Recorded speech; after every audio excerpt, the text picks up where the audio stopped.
So hello, everyone.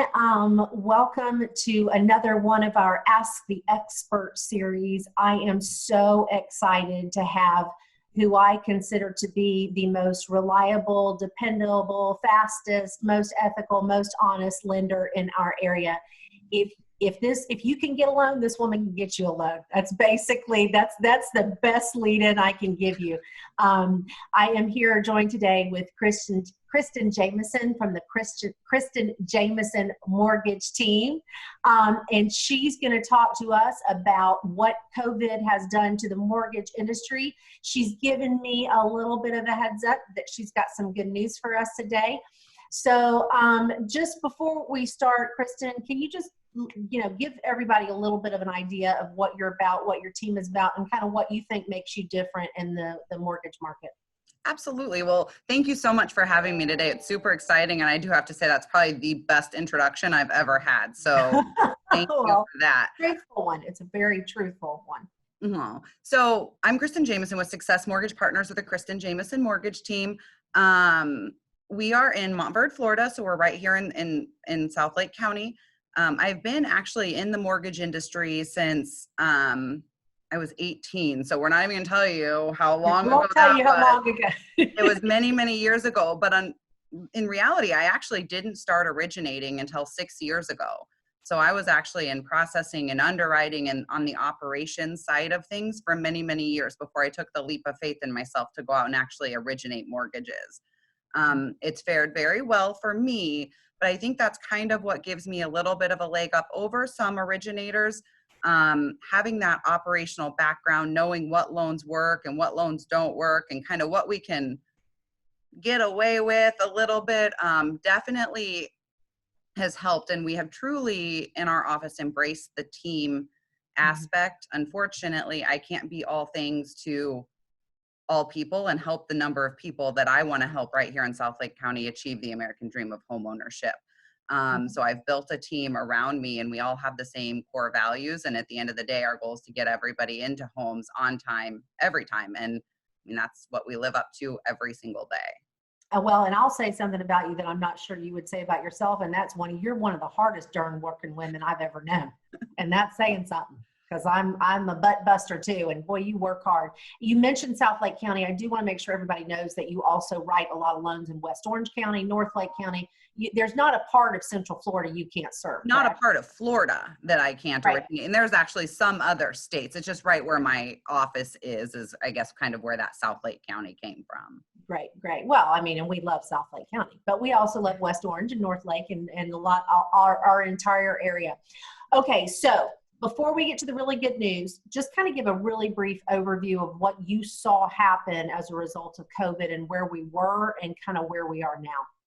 Perfect. Well, I mean, obviously, fear of the unknown in any industry is kind of what we were all up against in the beginning of this year going into March when the president declared the state of emergency for the whole United States. And along with that came the CARES Act, which has been very important for so many reasons for so many people. You know, some of the provisions that you've talked about so far, the payroll protection program, which was definitely huge for small businesses, and the CARES Act with mortgage forbearance and mortgage deferment relief coming down from, the president of the United States. Ultimately, if you've been affected by COVID-19, you no questions asked could get your mortgage deferred or in forbearance for anywhere from 6, 9, 12 months, which definitely helps the American people, especially those that were affected by COVID-19. But unfortunately, one of those provisions is you just had to say that you were affected. You didn't have to prove that you were affected. And in the government loan sector of our world, anytime somebody's not making their mortgage payment, the mortgage servicer is still required every single month to make the principal, interest, taxes, and insurance payment to the GSEs or the government-sponsored entities, Fannie Mae, Freddie Mac, or Ginnie Mae. So when that happened, the mortgage market didn't really know how to handle that or what problems it was going to cause. If everybody requested a forbearance or deferment, servicers didn't have the liquidity to weather that storm. Right. And unfortunately, they were left out of any part of the stimulus. Right. So I think a lot of it was just fear of the unknown. There was just a lot of uncertainty, and the investors didn't know how everything was going to pan out. So I feel like there was kind of a little bit of an overreaction in Right. the mortgage market. But the only thing we really had to compare it to was, past times where they thought that, the world was in trouble. So the market crash of 2008, everybody just fear was kind of where all the changes came from. Right. But And now, I guess you just saw investors just basically freezing, right? Because they didn't know what the correct. long-term impact. Okay, so that's where we are. And I know that you had to, about 6 weeks or a month or so ago, had to make some really hard phone calls to some folks who had been approved for loans, but because of what you just described, I know that the numbers for qualifying had changed, and I know that's been a challenge. But I did hear the teaser from you this morning that you have some good news. So please share it. So yeah, no, it's been a long 6 weeks for sure. We watched more loan programs go away, or credit score requirements increase, reserve requirements increase. I mean, it was almost like you had to fit this perfect little box that not everybody always fits into. And that's because that's the only people the investors were willing to take a chance on, Take the risk basically. on. Mm-hmm. Yeah. Okay. Because traditionally speaking, people with the higher credit scores, lower debt to income ratios, will do anything to make their payment because they've preserved their credit. Okay. Is kind of where that came from. And that's, I mean, we had the lowest default rate right prior to COVID-19 that we've ever seen in the mortgage industry, because our unemployment rate was so low. So, Right. I mean, a lot of stuff just really kind of didn't make sense. So they took a little bit of an overreaction. So just as a for instance, we don't need to go through every guideline, but like some of our loan programs, we used to be able to lend down to a 580. That Mm-hmm. credit score requirement jumped all the way to a 660 overnight. Wow. But yesterday we got the good news that now we can actually go down to a 620 credit score on all loan programs across the board. Okay. So in a matter of 6 weeks, we went from 580 to 660, and then we're back down to 620. So we're not right back down to that 580 mark yet, but they're coming back down. They're getting more comfortable as people are returning to work. Right. In hopes of, those forbearance and deferment requests going down, as well as people are back to work and able to make their mortgage payments. We watched a lot of property types, or, different property types go away over the last 6 weeks. Mm-hmm. We used a big portion of our business here in Central Florida, because of the affordability aspect, was manufactured home financing. Right. We watched those loans go away, but we got the good news yesterday that we have those back for FHA, VA, and conventional. Fantastic. So it's bringing affordability back. Some of the things, some of the investors were saying that they would buy the loans with the lower credit scores, but they weren't going to pay as much because the risk of default was there. So we had to pass on, some charges to the borrower to help with that, because we weren't making any money. We couldn't work at a loss, unfortunately. Right. Right. But we've seen that go away. So at some point in the last 6 weeks, we were having to charge every borrower a 1% origination fee on a government-based loan. Right. And we no longer have to do that. Oh, So, that's great. yeah, it's huge. I mean, That's a game changer. So basically overnight you opened up tremendously, because there's a big difference between a 620 and a 660. You and I know that based on our experience. It sounds like only 40 points, but in reality, that's a lot. That's a big number of people, frankly. correct. So I'm hearing that you can lend to many, many, many more people under much better cost and on all different types of property again. Absolutely. So And this is, so to our viewers, I purposely told Kristin, don't tell me, I want to hear it on the Zoom meeting, what this news is. And this is super exciting, and I can't wait to tell everybody. So I'm asking all the experts this, and of course, nobody's going to hold your feet to the fire. I know you don't have a crystal ball. What's your gut telling you that we're going to be looking like for the remainder of the summer, as we're approaching the summer now? What is your gut telling you, Kristin? I personally think that we're going to be busier in the real estate industry than we've been in several years. For sellers, equity's still up, right? So they have, Right. they have the equity they can sell. For Right. buyers, interest rates are super duper low. Right. So that really helps. And then, with people being home the last, 7 weeks, we've all been able to look around our houses and decide on things that, like, oh my gosh, I wish I had a pool, or that extra bedroom would really help me out during this time, having all the, being able to split my kids up and not having to homeschool them all in the same room. So I think a lot of people have spent the last few months kind of looking at ways that they can, improve their home life. Cause I don't know that I've spent as much time at home as I have the last. I haven't. I mean, yeah. And what it's caused me to do is look around and see how much cleaning I need to do. I will say that, kind of echoing what you're thinking and seeing on the buyer side, I have talked to people who have been doing their do-at-home, get ready at home projects to sell, right? So they've been working on their curb appeal, they've been repainting. So I kind of anecdotally have kind of shared that same information. So that's all really good news. So I do want to touch real quickly before I let you go on the issue of refinance. So tell me, where we're at in the refinance market right now, what the challenges are. Talk a little bit about that. So the only challenge that we're seeing right now with refinances is a capacity issue from lender to lender. And what I mean by that is the number of people that can benefit from a refinance is almost every American right now. There are very few people. I know me, I can, yes. That wouldn't benefit from a refinance right now. But even in a good year, when all lenders are working at full capacity, everybody's working in the office, not working remotely, we as an industry really could only process about 20% of all the mortgages in the United States in one given year. So that just leaves a lot of people, if we're not being proactive, getting our documents in, getting in line. Okay. See, I don't think people realize that. It's not the same as getting new money. Correct. It's just a capacity issue. We have to prioritize purchases. When we have a buyer and a seller with a contract closing date, you understand what I'm saying? It does. It makes sense. I just never thought about it. It makes perfect sense. Yeah, we have. So does that translate, Kristin, into higher requirements to refinance, or is it literally like you just have to wait a bit? It's just timing and timeframes. Okay. And, we might be 24 hours in underwriting on purchases, but we might be 2 weeks in underwriting on refinances. And we've brought those down over the last few weeks as, applications have kind of declined because of the furloughs and everything else. But as we're seeing people start going back to work, those numbers are going right back up. But it's solely just a capacity issue and a timing. Before, it would take 2 to 3 weeks to process and close a refinance.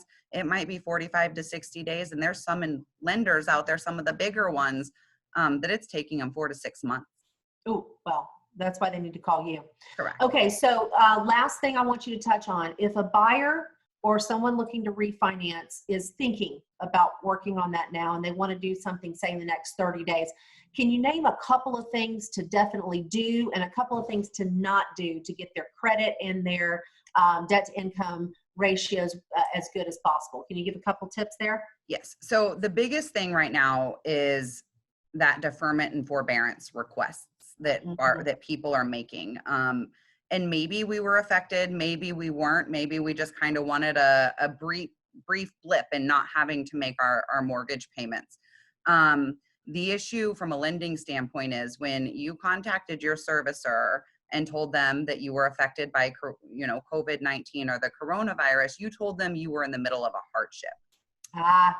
And from a lending standpoint, so anytime somebody has a hardship and they're not making their mortgage payment, we are not allowed to provide any sort of financing for them until 12 months after the hardship has ended and they've resumed regular on-time payments. Okay, so I feel like I need to tell everybody this because I think there's a lot of people who have taken advantage of that forbearance, not realizing the domino effect it's going to have. So if somebody's done that and they realize, oh, dang, I shouldn't have, and they're in a position that they can get caught up, are they still going to now have to wait 12 months from being caught up? Well, if they missed one mortgage payment, if they went 30 days late so far, so some of the people that may have requested it in March and didn't make their April payment, if they make their May payment, they're 12 months out because they had a 30-day mortgage late. Wow. whether it's appearing on their credit or not. Now, people that requested it in April, and maybe the first payment that they were going to skip in was May, as long as they make their May payment before the end of the month, they didn't miss a mortgage payment. And at that point, the only other thing we would need would be for them to contact their servicer and get that forbearance request removed from their credit report. I mean, don't you wish you could just tell every single person that we know this information, because this is super important and nobody's told this information to anybody. It's really big. It is. And now, do I think that once everybody's back to work and things are a little bit back to normal, or what our new normal is going to look like, nobody really knows what that is yet. But I do think Fannie Mae and Freddie Mac and FHA and VA may come out with, different guidelines. Maybe it's 6 months, maybe it's I don't have that. It'll be maybe like a special circumstance, but right now they don't have that wiggle. Correct. And I do have to tell you, though, there's a lot of companies out there and even some local credit unions. So I have a home equity line of credit with a local credit union right here. And what they did is anybody that had a mortgage with them, they put it out across the board affected by a natural disaster. So I actually was pre-approving somebody yesterday that was a seller. They had already listed their home. And I was like, oh my gosh, did you request like a forbearance? Like, what happened? And she's like, Kristin, no, I've made all my payments. I don't know. So we reached out so I had to pull my credit because I had my home equity line of credit with the same credit union. And sure enough, affected by a natural disaster was on my credit report. So right now, today, I'm having to work with them to remove that verbiage. And if I were going into going into a refinance for my first mortgage, I'd have to get a letter from them saying that I never reached out to them asking them for it. They just did it to everybody across the board. Wow. Okay. Super. So we know, check out the status of your loan. If you can make your payment and get out of that forbearance scenario, do so you can take advantage in a refinance or buy. One thing you didn't mention that I want you to just touch briefly on is the danger of buying new furniture before you close on your new home. So one of the things that we have always done, and we're doing it again, we kind of got out of it for a little bit because things were good, but a soft credit pull right before closing to see if any new debt has been taken out, or if somebody has requested that their mortgage going into deferment or forbearance prior to closing is huge. And that can throw somebody completely out of qualifying. Right. And so even in a non-COVID situation, please, viewers, don't go to Rooms to Go and buy $15,000 worth of furniture right before you're closing. Please don't do that. You can't even get it delivered right now anyway. But yes. All right. So I want to thank you so much. First of all, this has been so amazing. I want to get your commitment now that we can do this more often, because Absolutely. People need to be hearing this kind of information from the horse's mouth, because this is stuff that people don't know and they need to know. So can I get your promise to do these more often with us, please? Absolutely. And I know that there's going to be some more good news coming soon from the emails that I've seen coming in on other loan programs that I know a lot of our business owners out there will be super excited about. Okay, that's what I want to hear. Okay, so if folks want to get in touch with you, how do they do that? So the best way is either to call the office, and our office phone number is 352-242-1535, and ask for Kristin Jamieson. Or email, I'm in Montverde. I haven't seen people for 45 days. I would love for you to walk in my office and just sit and chat with me. All right, give that phone number again, because you have a bad habit of talking as fast as I do. That's how I know it. Yeah, that's because the number again. Yeah, area code 352-242-1535. Wonderful. And they answer their phone all the time, and they will get back to you very quickly. And I'm telling you this from personal and frequent experience. So Kristin, thank you so much. We look forward to our next call, our next Zoom thing we're going to be putting out here. Thank you so much for taking the time to keep everybody informed. Once again, to our viewers, if you are considering refinancing or buying, get a hold of Kristin. Talk to her sooner rather than later so you can help hold off, head off some of these problems. Get yourself prepared, get yourself in line. And take advantage of what I think. I'm agreeing with Kristin. I think it's going to be a great market for sellers, and I think it's going to be a great market for buyers. So this is going to be a summer to make a move. Don't let COVID scare you. Absolutely not. Absolutely. All right. Thank you, everybody. Thank you, Kristin. Thank you for having me. All right. See you. Have a great day. You too. Bye-bye. Bye.